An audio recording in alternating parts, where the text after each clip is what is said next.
The following is a presentation of the Belly Up Sports Media Network.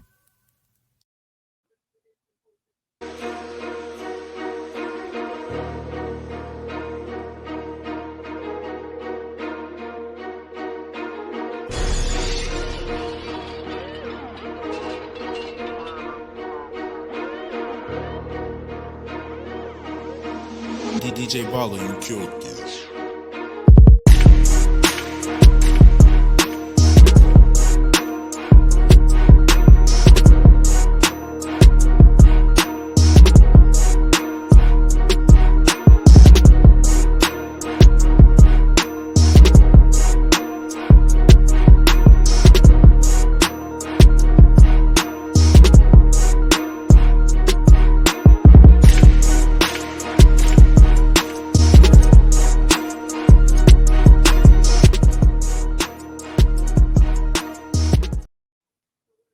Hello, everyone. Welcome back to College Football Coast to Coast.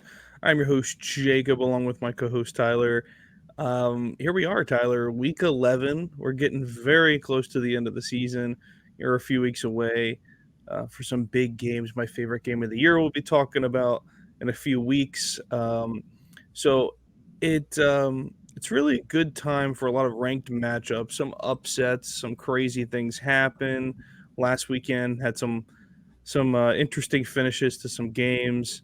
Some turned out for the better for the ranked teams. It showed up that they decided to show up in the second half, and some were just where teams that were in the top 25 that really didn't belong there after their performance this past weekend. Getting into this weekend, of course, we go to our AP Top 25 risers and fallers. As always, Tyler, I'll let you take it away.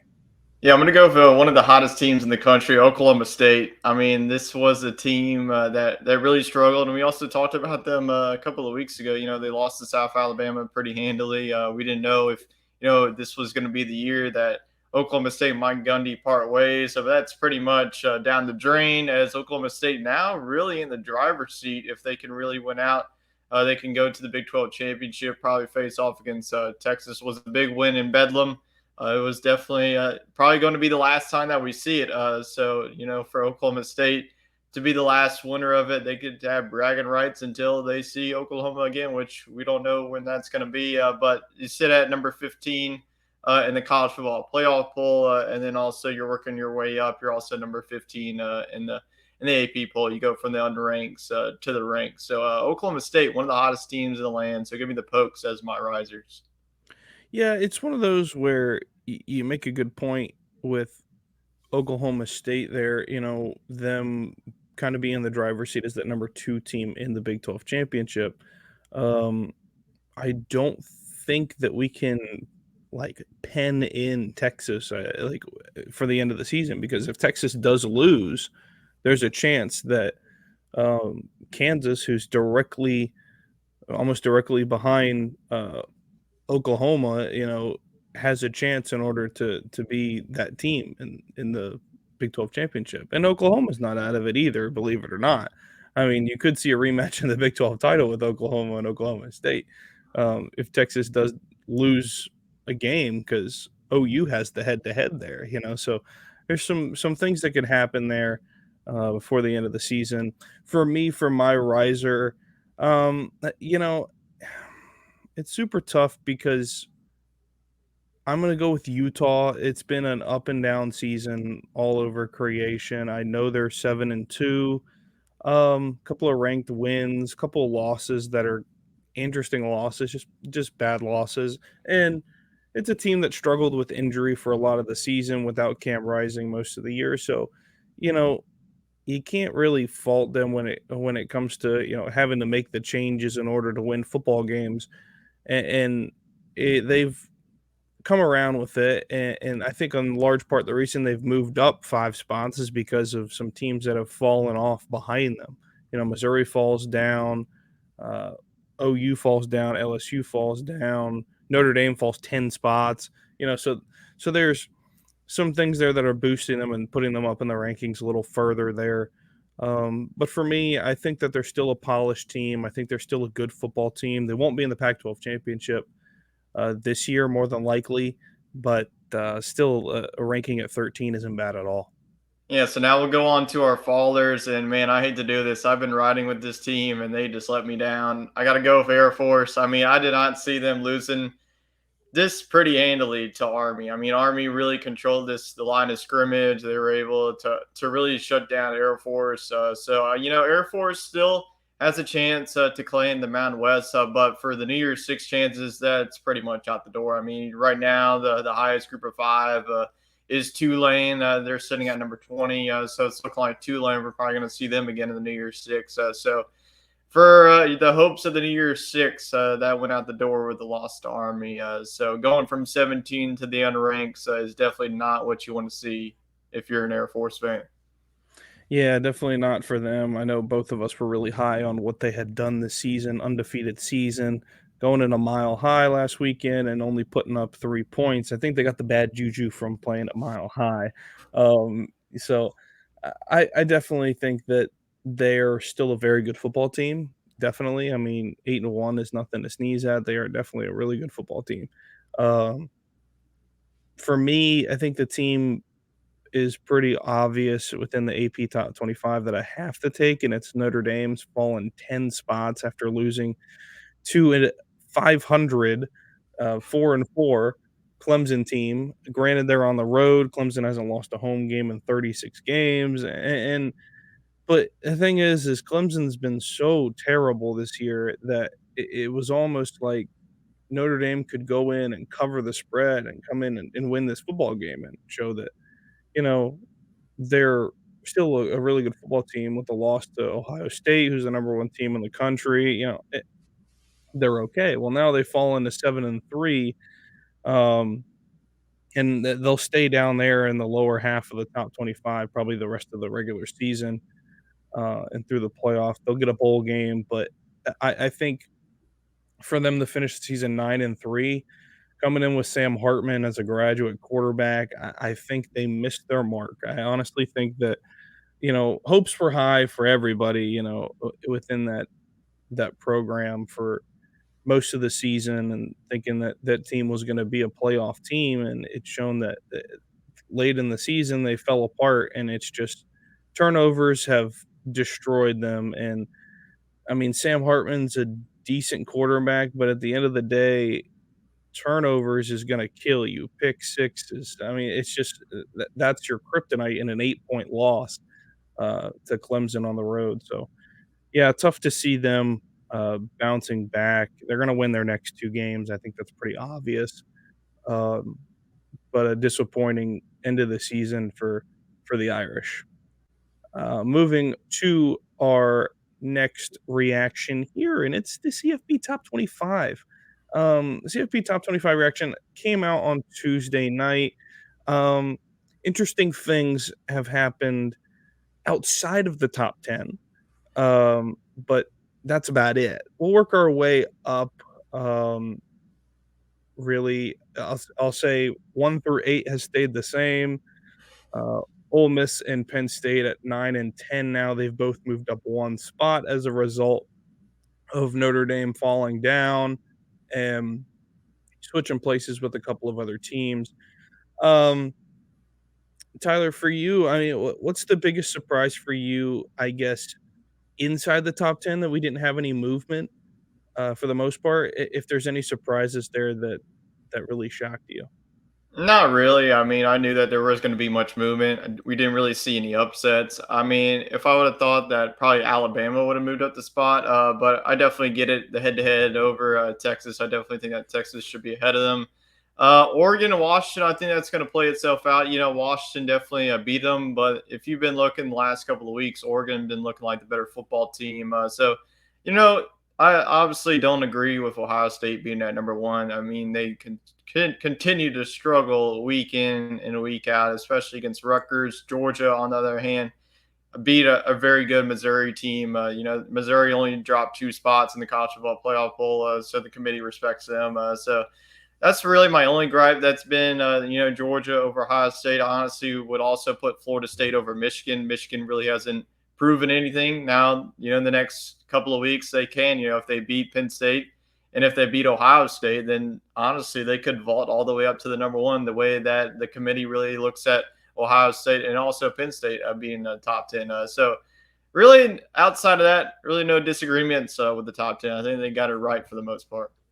Sure, yeah, I agree for the most part with the top 25 there. I do think Florida State's a better team than Michigan and Ohio State. So for me, yeah, I honestly think that if I had a top four today with this situation, I think honestly I would have gone Georgia 1, Florida State 2, then Ohio State, and maybe Washington behind them. I mean, Michigan's strength of schedule is 111th in the country.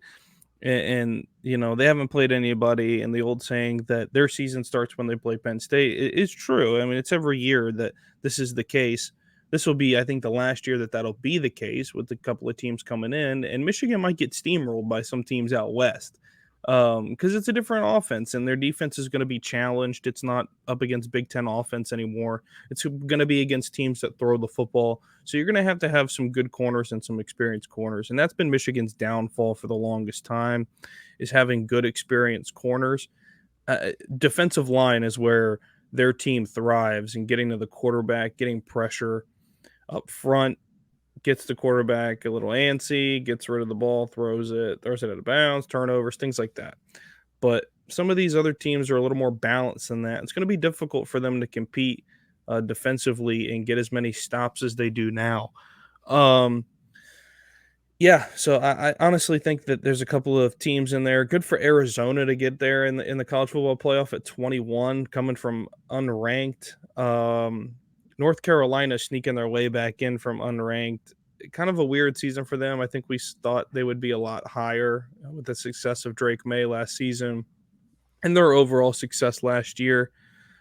Tennessee kind of hanging out there in 13, kind of just riding the wave right now. It feels like, speaking of the wave, 8-1 Tulane down there quite a bit at 23. I think that honestly, I would have put them up a little higher, knowing that they're going to be a New Year's 6 team. I mean, it's pretty much a lock that they're going to be the group of 5 representative. So we'll move them up a little bit. I think they're a far better team than Louisville. Like, after watching Louisville the other day, it's just yikes. That was atrocious game to watch. And the fact that Virginia gives them a run for their money, is really just a testament to Louisville not being prepared. And I just think that when it comes to situations like that, them being the second ACC team there, I mean, they're going to get steamrolled by Florida State if they play like that. I mean, it's just one of those cases where it's not even going to be a fight at the end of the day if they're going to give up 21 unanswered points to Virginia, who's a 2-7 football team, in the third quarter of the game. It just completely swung the balance of that game. Luckily, Louisville really got the last shot at it with a deep touchdown. Some interesting calls at the end of the game that I thought was kind of weird. But other than that, yeah, it was an interesting showing, interesting football game there. Getting into the meat and potatoes of week 11 now. Now that we're past all that mess and everything that's happened there, or what's not happened for the most part. Let's jump into our ACC game of the week. Miami, the Hurricanes are going on the road in the state of Florida still, over to Tallahassee to face off against the 4th-ranked Florida State Seminoles. Florida State is the 2-touchdown favorite at home. Interesting thought here. I think this is going to be a really close football game. Miami brings something to the table that Florida State doesn't normally see, and that's Miami's not afraid to throw the football for the most part. They air it out there with Van Dyke, and I think it's honestly a situation where Miami has nothing to lose, and they're going to go into this game and just try to play their best and try to beat a good Florida State team at home. And they'll keep it close. I think 14 points is about right for this game. I think that's pretty close. I can see Miami losing this game by 10. The way Florida State's played the last couple of weeks just makes me feel iffy about how they're going to handle Miami defensively.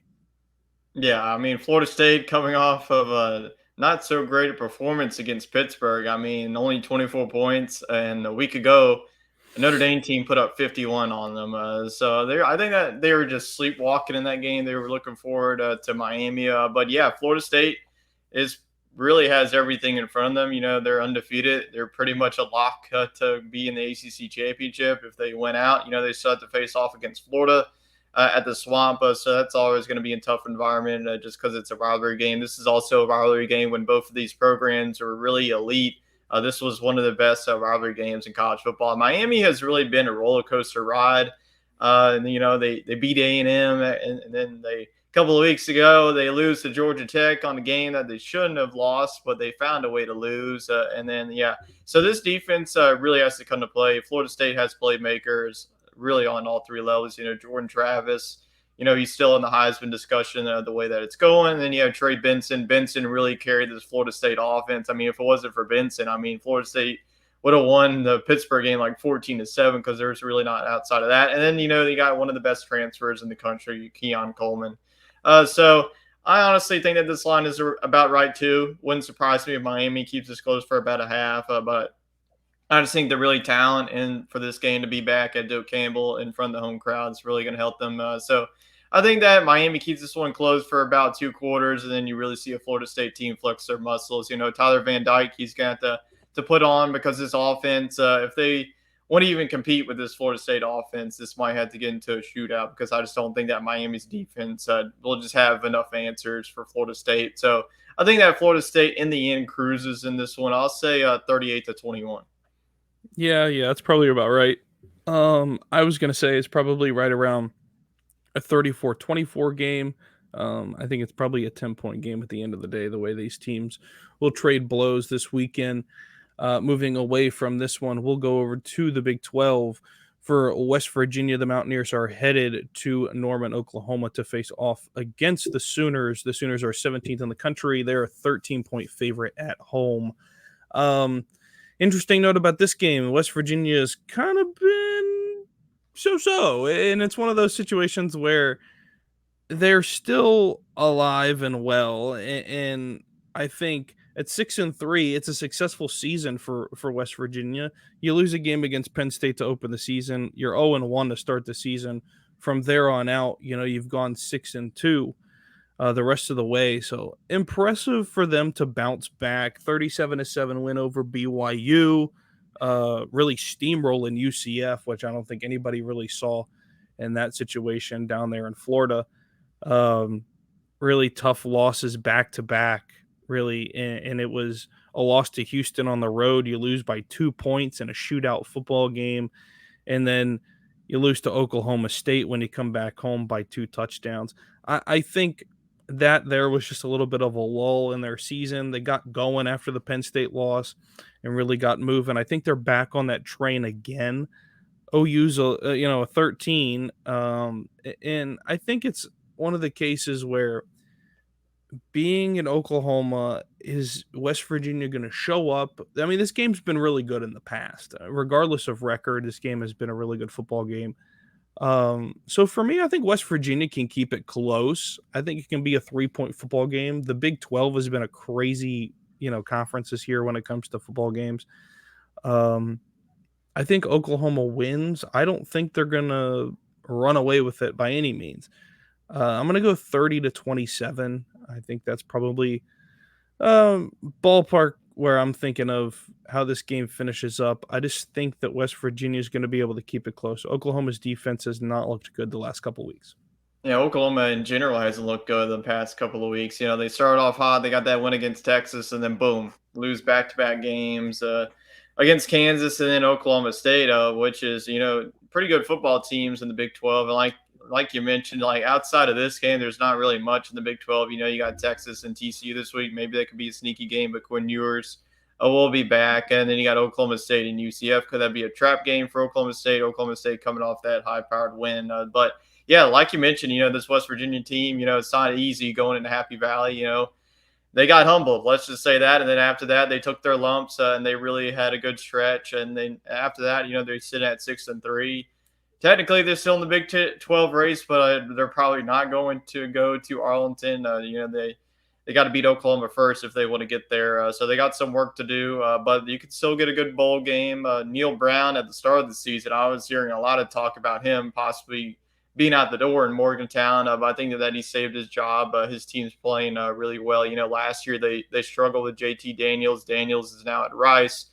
So this offense has definitely been reeling, like you mentioned. 37-7 win against BYU, definitely impressive. BYU had a really strong start to the season. They were 5-2, and then you get in the conference play and start playing the big boys, and then you're really like, hey, welcome to the Big 12, young fella. So I think that in the end, though, Oklahoma bounces back. If they lose 3 straight in a row, it would definitely be a horrendous 360 spin of how the season has gone. You start off the season undefeated, and then boom, 3 losses, and you're out of the college football playoff rankings. So in the end, they can still get a good bowl game. They're probably out of the New Year's Six race right now, just all the one-loss teams ahead of them, and there's not really much weeks to really work around with. So I think that there will be a lot of offense. Both of these defenses, have had their ups and downs. Oklahoma has to get it together, but I think that Dylan Gabriel and the boys will step up strong. But I just don't see them covering this 13. I think that West Virginia is going to come into Norman, and the way that Oklahoma's been playing, I just don't know how this football team is going to be prepared this week. So I think that Oklahoma wins this one. I think that they survive in a 34-30 type shootout. Yeah, moving away from this one to the Big Ten, the best game of the weekend. Number 3, Michigan, the Wolverines are a 4-point favorite on the road at Penn State, who is number 10 in the country as they round out the top 10 for the college football playoff. Game in Happy Valley here, tough environment, although it's an 11 a.m. game for us, noon kickoff for this one here. I wish it was a night game. This game is definitely a lot better if it's a night game. But situation is what it is. A lot of stuff going around the Michigan program for the last few weeks, especially has been ramped up this week, early in the week. With a lot going on in the Big Ten as a whole with the commissioner and the NCAA and the allegations against Michigan for their sign stealing scandal. I honestly think we should hear something soon, probably before this game. I think we'll probably hear something from the Big Ten, probably not the NCAA, but we will see what happens. And it's probably going to turn into a court case and this and that. It's going to go on forever. But to the football game here, Michigan really, 111th in the country in your strength of schedule. Haven't played anybody really. And, this is their first chance and first opportunity to play a really good football team. Penn State, is that 8-1 football team that only losses to the number 1 team in the country right now. They're very much still in the Big Ten race. So yeah, I honestly think offensively, it'll be hard for Michigan to move the football against a Penn State team who's top 4 in the country in defensive stops and percentage defensively. I honestly think that it's going to be a really tough test for them to stop the guys up front. Penn State gets after it on the defensive line with Manny Diaz as that DC. I honestly think that it's going to be tough for them to throw the football. Running the football, I think, is going to be Michigan's bread and butter in this football game. And it's going to be a challenge for Penn State to stop them in the linebacker position, to stop Blake Corum. I think the offense is going to flow through Blake Corum with the few passes to Roman Wilson. I think that's honestly Michigan's way to get out of this football game. As far as Penn State goes on the other side, you can't be afraid to throw the football, air it out with Drew Allen. You're playing at home. Trust your guy. And that's the biggest plus for them. Balance of run and pass. Nick Singleton and Katron Allen really haven't broken out this season. Is this the point in the season where they break out in that tandem running back situation there in their case? But I honestly think that this game is going to be really good. 4 points to Michigan. I'll give Penn State the outright win at home. I honestly think that they can win this football game. Michigan's given the 4 points because of their ranking and their situation, and with them thinking that J.J. McCarthy is a Heisman Trophy candidate. And I think this is where we'll really find out, who is what who is. Like, it's really one of those things where This will be the makeup of what the Big Ten is yet to come in the rest of the season. So I honestly think Penn State wins this game. Let's go lower scoring than what normally is. I'm going to go 24-14. I think they can win by 10 in this one. Okay, yeah, I think that it's going to be a low scoring game. This is going to be pretty similar to the Penn State Ohio State game. These are two really good defense going at each other, and I think that whoever wins the line of scrimmage will win this game. Ohio State was really able to control the line of scrimmage, so yeah, there's some pretty good playmakers. You know, they got the 1-2 punch of Michigan with Quorum and Edwards, and then Penn State, Katron Allen and Nick Singleton. I mean, Penn State.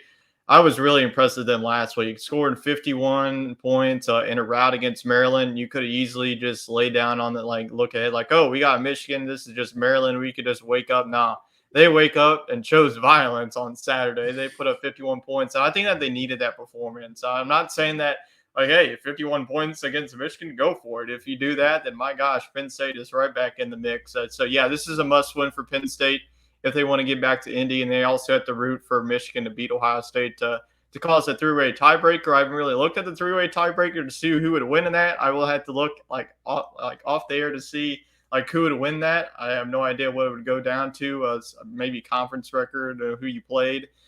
So yeah, I think that this is definitely going to be a good performance. If JJ McCarthy is that Heisman candidate like he is, the stats doesn't really show it to me, but this could definitely be a Heisman moment if you can have a big game.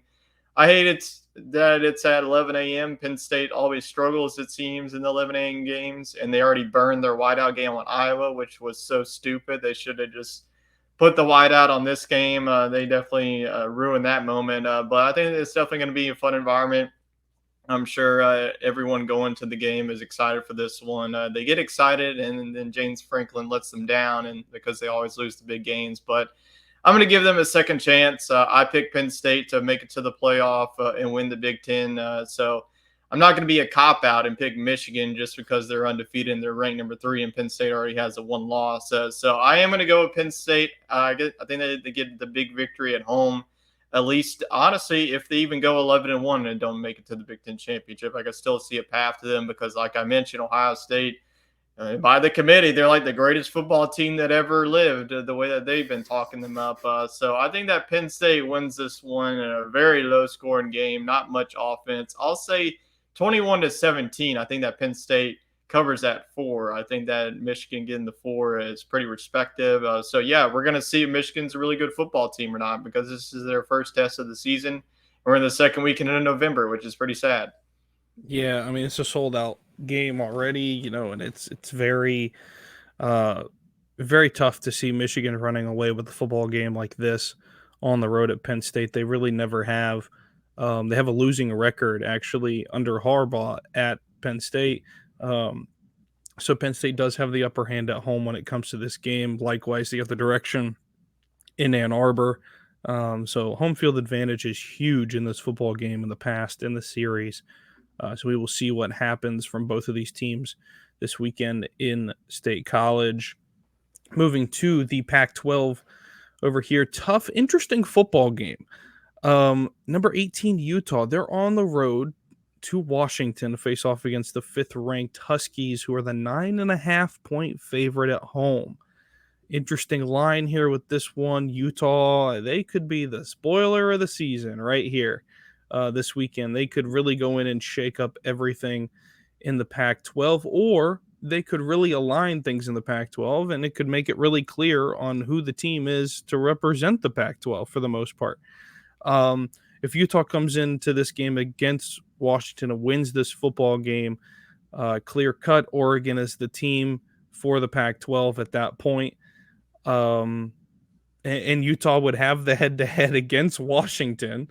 But there would need to be another loss in there potentially for Washington, and I just don't see that happening. I think they could be a one-loss football team, but you lose to the number 18 team in the country, and a lot can happen. I mean, you could fall a decent ways in a 9.5-point favorite game. So for this one, I think Utah can keep it close. The offense is going to run through Michael Penix for Washington. If he does not have a good game, this will be a very close football game. Utah's defense is way better than Oregon's defense, in my opinion. The only reason Oregon is where they are is because of their offense with Bo Nix. So for Utah, I honestly think they can keep it really close. I think it's a 1 or 2 point game. I think they can cover it easily in this one. I don't see Washington running away with this football game. I'm going to go 31-30, and I'll give it to Washington, but it's going to be a really close one. Utah wins those close games a lot. But Washington will hold on, and I don't think they're going to hold their number 5 ranking. I think that they could switch spots with Oregon after this weekend and do a flip. And depending on what happens in that Penn State and Michigan game, I honestly think that they could fall further if something does result from that game.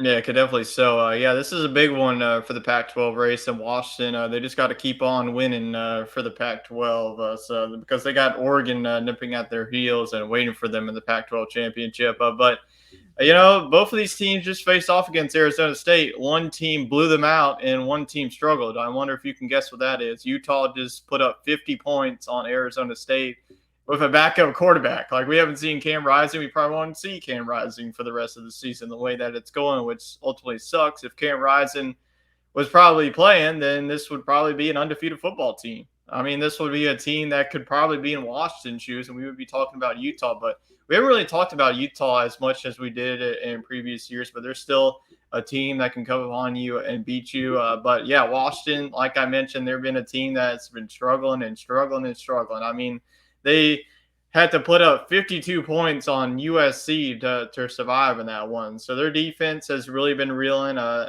think that Utah, that what they need to do their offense is really just control the tempo in this one. Keep Michael Penix off of the field. I think that Utah's defense, they'll be able to have some answers, but Washington's offense is going to be able to score. I just don't think that Utah's offense has the opportunity to really get into a high-scoring shootout. So that's why I'm saying I think that they need to keep them off the field.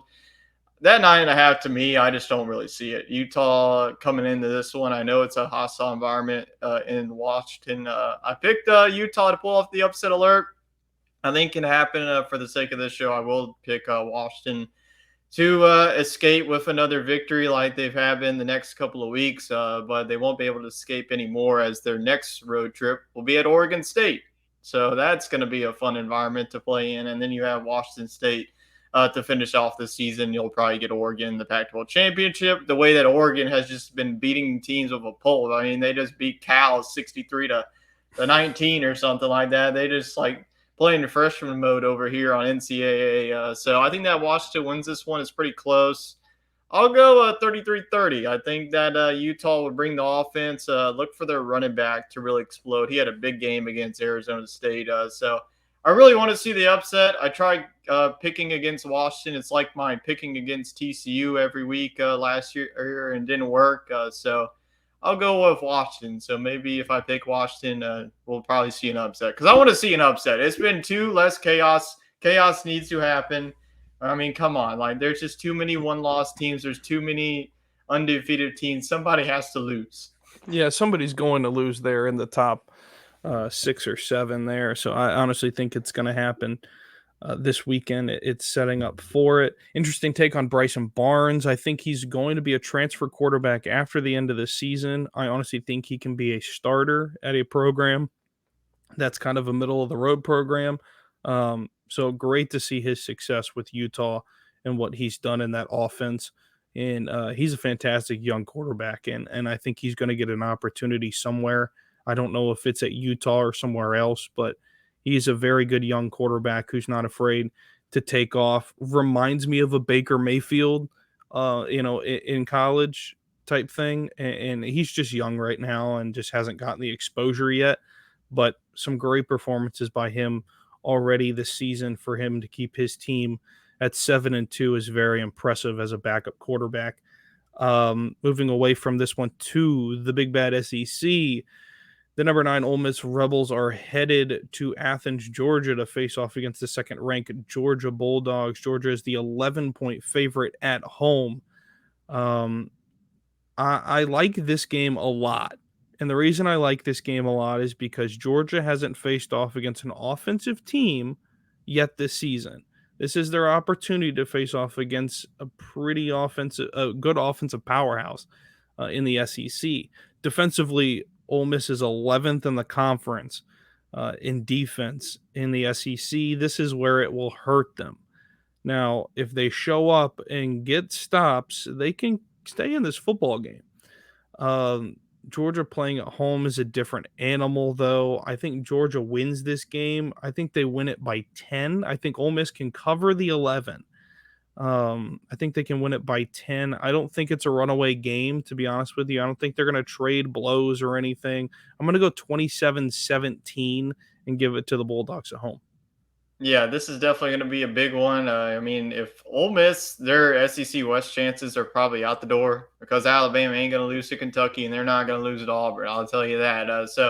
But I think that Ole Miss still has an outside shot at the college football playoff. If you really look at their resume, the resume is starting to build up. Their only loss is to Alabama, which is the top 10 team right now. And if they just keep on winning and winning, I mean, they're going to probably be a top 17. If they beat a team like Georgia, especially at Georgia, I mean, honestly, the SEC might have any good chances. And they still, I think that the SEC is probably the best conference to get two teams in the college football playoff. Really, the only path for that is either Ole Miss winning out and beating Georgia, or if Alabama beats Georgia, because that's the only scenario. Obviously, the Big Ten is probably your second best conference because you have a 3-horse race between Ohio State, Penn State, and Michigan. But if Penn State loses, they're out the door, and then it's pretty much Ohio State and Michigan up for grabs. So there's going to be the next couple of weeks are really going to decide this college football playoff race. So this is definitely a big one.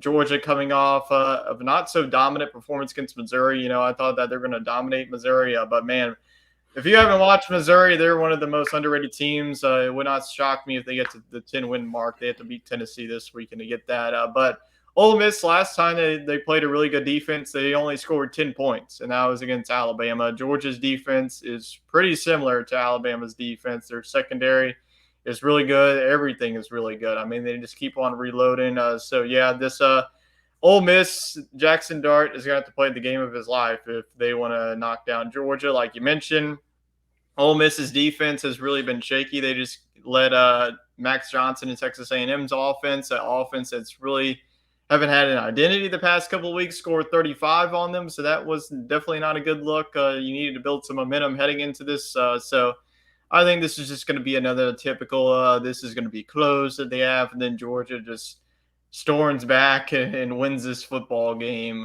So I'll go, I think Georgia scores in the 30s. I mean, if Texas A&M could do it, Carson Beck and this Georgia offense can do it too. So give me 35-24. I probably wouldn't touch that 11 line if I was a betting man. I think that either this is going to be close or it's going to be a Georgia blowout. So I probably wouldn't touch this one. So we'll see if there's a shakeup in the SEC. I mean, if Ole Miss beats Georgia, I mean, this is definitely going to create some chaos, but I just don't see it. Georgia wins this one pretty convincingly. Yeah, heading out of the Power 5 to our Group of 5 over to the Sun Belt, Fun Belt as usual. Interesting game here. Texas State on the road. They're headed to Conway, South Carolina to face off against Coastal Carolina. Texas State's the 2.5 on the road. That's a little wild. Both of these teams 6-3. They're both second in their division. Of course, Coastal's first in their division because, well, JMU is not able to play in the Sun Belt Championship once again because of their movement to the Sun Belt to Division I and all that mess and joined in a conference. So Coastal, who was a team that was last week when we talked about them, I think I mentioned them, they weren't on anybody's radar really to be up there in the division, to lead that division. So I'm surprised that they've turned it around. They're 6-3 right now. Texas State 6-3, no clear-cut person taking it away other than JMU. I mean, so I think that this game's going to be really close. Coastal's at home. What's transpired the last couple of weeks makes me think that Texas State's going to win this football game. I feel like their performance against Georgia Southern really, really, really weighs heavy on me because they win that game 45-24 at home against Georgia Southern, who is a really good football team. Georgia Southern has played well this season and really turned their program around big time. So I think Texas State, the 2.5, I think that's about right. I'll give them the cover. I think they can win by 3 at Coastal and really shake things up in the Sun Belt Conference there, at least for Coastal's division. Even if Texas State wins this football game, they'll still be second in the division with Troy leading the way there. So yeah, give me Texas State to win this one on the road. I think that they can do it. I'm gonna go. Let's go. Sun Belt's funky, it's just weird football. So let's go 42-39 in a wild, weird looking game. Yeah, the Sun Belt Fun Belt, man. I mean, we cannot go a full season without talking about them. This is one of the best Group of 5 conferences in the nation, and free JMU. That's all I gotta say. I mean, this is an undefeated football team. Their men's basketball team, they just knocked out number 4 Michigan State. I mean, this is the best dang program in the Group of 5 right now. You should have seen their game last night. Holy, double overtime. Penn State, had like a 30-plus game winning streak at home, and they had to storm back in overtime. It's like, I mean, I get that they were probably going to struggle with Kent State because you're coming off that emotional victory at Michigan State in front of Tom Izzo, one of the legendary coaches of college basketball, and then you go on the road to Kent State in front of probably like not even 1,000 people. So I think that JMU, if you want to buy stock in them now before March when they're a 13 seed and your team's facing off against them. They get boat raced in the first round of the March Madness. So yeah, that's all I got to say. Free JMU, screw the NCAA for this stupid rule. Same thing for Jacksonville State. Jacksonville State's been absolute dogs in the Conference USA, along with Liberty, who's 9-0, and they're not even ranked. So, yeah. All right. So going into this one, I think that Texas State, Coastal Carolina, if they win out, they'll be back in the conference championship. And guess who had to face off against Troy? Last year, they got boat raced against Troy in the Sun Belt Championship. So we could definitely see that again. Texas State, I think that they're pretty much out of it. I think that Troy's pretty much a lock at this point. I don't really see the Trojans losing. They've really gone to their gauntlet. TJ Finley, he's been cooking for this offense.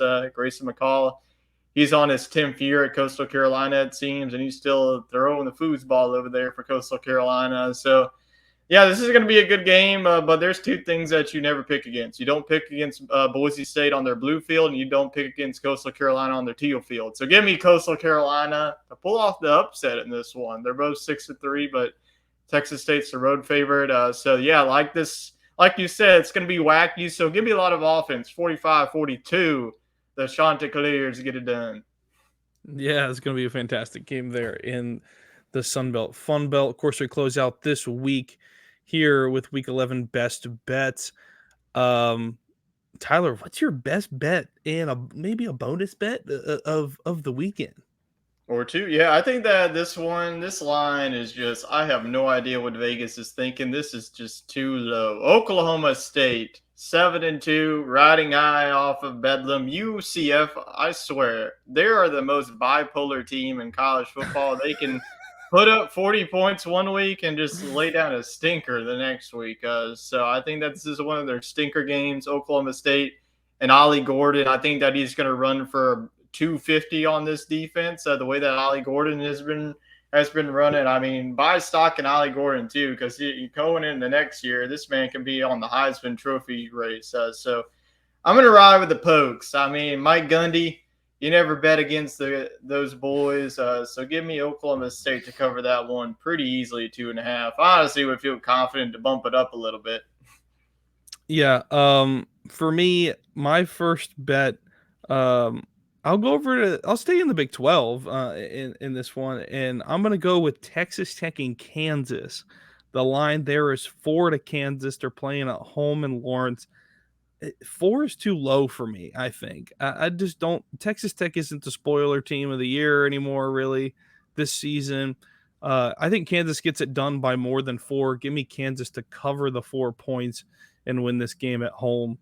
I think that's pretty clear cut. That the 16 team in the country, 7-2, they're facing off against a 4-5 Texas Tech team who has also had a very bipolar season. I think that the Jayhawks get it done pretty handily. Yeah, I mean, I'm looking down this one. There's definitely someone. I'm going to go to the SEC. I think that this is a battle of 7-2 teams. 13-14. Tennessee's been riding high. Missouri coming off that very physical game against Georgia, but I think that they get the bounce back. I think that let's go money line. We might as well just go outright. It's just a -2. So if you really want to make some profit on this game, I would go with Missouri outright. I think this could definitely be an offensive slugfest. You got Jalen Wright on one side, you got Cody Schrader, and they got Luther Burden. There's just so much offensive talent on this one. Both defenses have been up and down this season, so it would be like a 34-31 type of game. Wouldn't surprise me. But I think coming back at home in front of the home crowd, definitely going to be a raucous environment. So I think that Missouri gets this one done on their way to a 10-2 season. And Eli Drinkwitz would definitely be my vote for SEC Coach of the Year. Yeah, definitely. He has to be the SEC Coach of the Year for me at this point in the season. For me, I'm going to head it over to the Pack-a-Sack of the Pac-12. I think the SC and Oregon game here, Oregon is the favorite by a whopping 15.5. They are playing at Autzen Stadium. I get it. Yada, yada, yada. I think SC can keep it within 15.5. I don't think that's going to be too hard. A lot of their games have been close this year. Every game has been close. Their game against Washington was back and forth and back and forth. So it even with them not being ranked anymore at 7-3, I think they can keep it close. Give me SC to cover the 15.5 on the road at Oregon. I think they can do it and stay somewhat close and make it a dogfight. Make Oregon earn it. Make them earn it at home. Yeah, we'll see where USC is. I mean, you got 3 losses. What's Caleb Williams thinking of? Going into the season, you wanted to be a college football playoff. You were in the Heisman discussion. That's pretty much out the door, and you're probably going to be landing to the 2 teams that you saw on Thursday night in that wackadoo game between the Panthers and the Bears, or you might go to the Cardinals. Who knows what's going on there? It's going to be the Tank City for like 3 of those teams. I'll give you one more before we close things out. This is prime time in the ACC. Usually this is a great rivalry on the hardwood, but now let's go to the gridiron. UNC's a 14, but UNC hasn't really blown out an opponent this whole entire season. And Duke, I know that without Ryan Leonard, but if you really look, I mean, their backup quarterback, when he came in, he was pretty dang good. So I think that Duke's defense will definitely be the story in this one. North Carolina, they don't have a defense. Their defense really started off strong, but once they faced off against Georgia Tech and mighty old Virginia, they struggled. I mean, mighty old Virginia just keeps on fighting. They barely lost to Louisville. They beat North Carolina. So Virginia could be one of those teams next year that could definitely be a sneaky team in the ACC that we keep talking about. So let's go Duke to cover that plus 14. I just don't see North Carolina just steamrolling over the Blue Devils. I think that North Carolina wins, but I think Duke covers that. I'm even going out on a limb here. I think Duke can win it outright, even being a 14-point underdog. Could be a preview of what we see in March. Yeah, I honestly think Duke can win it. Duke is a good football team, like you mentioned, with their backup quarterback. I think they can get it done. I think UNC is overvalued still, even with them as low as they are. It's hard to see them as a ranked team right now with their defense as atrocious as they are. Back to the drawing board for them. So, yeah. But, going to be a good few games, a lot of good games that we talked about in this show for this weekend. So, folks, of course, 11/11 this weekend. It is Veterans Day. So thank you to all the veterans out there for your service. We appreciate all of your service and what you do for this great country. And folks, enjoy it. Have a good time. Sit down.